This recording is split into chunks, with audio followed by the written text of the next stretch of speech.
no, what if he died and he's in the bathroom? Someone, are you still alive? Oh, nothing. I'm so glad I got that on camera. You caught that on camera? Uh-oh.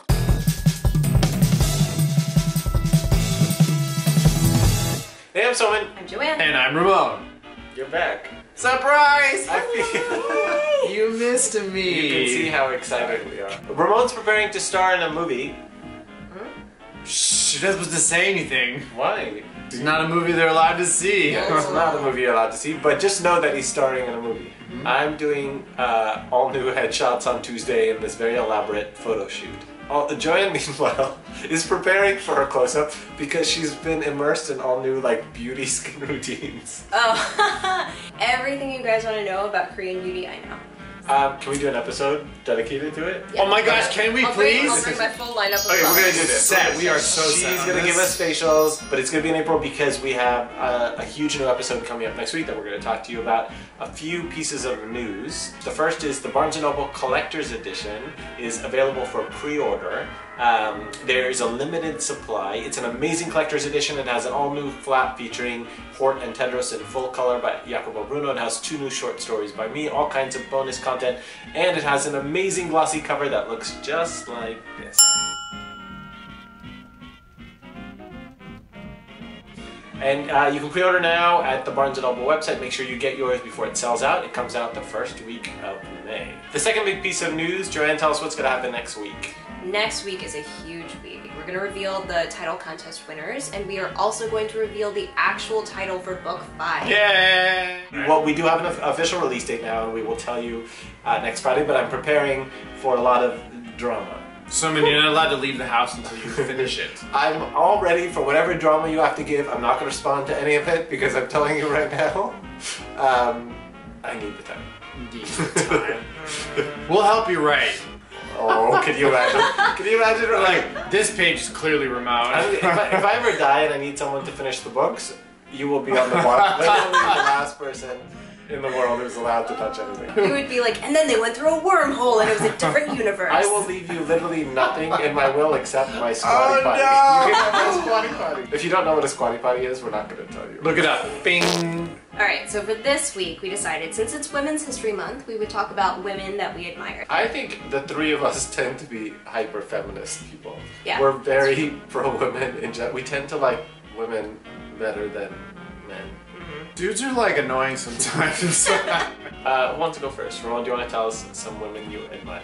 I don't know her name, but I started reading about her. She was the first billionaire, actually, or millionaire, and she happened to be... Oh, I remember. I really admire Emma Thompson.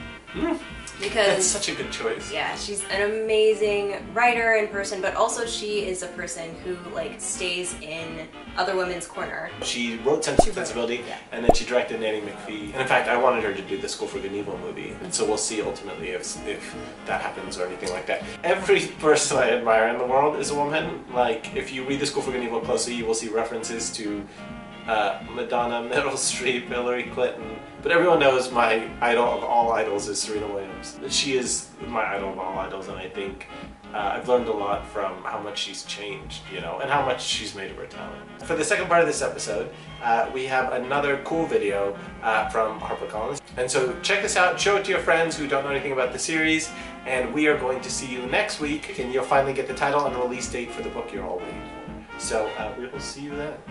Bye! I am Soma Chinani, and I'm the author of the School for Good and Evil series.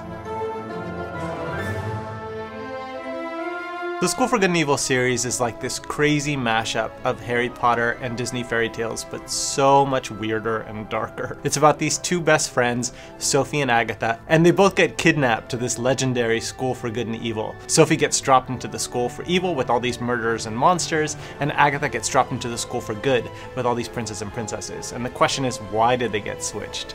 And you're gonna have to read to find out. I was in London and I suddenly had this image of a girl in pink falling into a black evil castle and a girl in black falling into a castle for good, a glass castle. And all of a sudden that image started to feel like it was the tip of an iceberg, and under that iceberg was a huge story that had already been fully formed.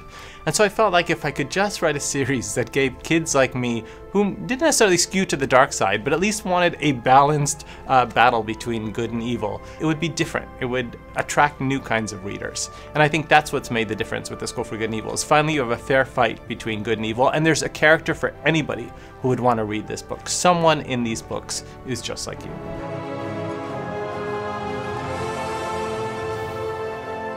Ultimately, what you learn when you read all the books in the School for Good and Evil series is that there isn't really a good and evil in this crystal clear sense, but instead it's all about what feels right to you in the moment and going with that instead.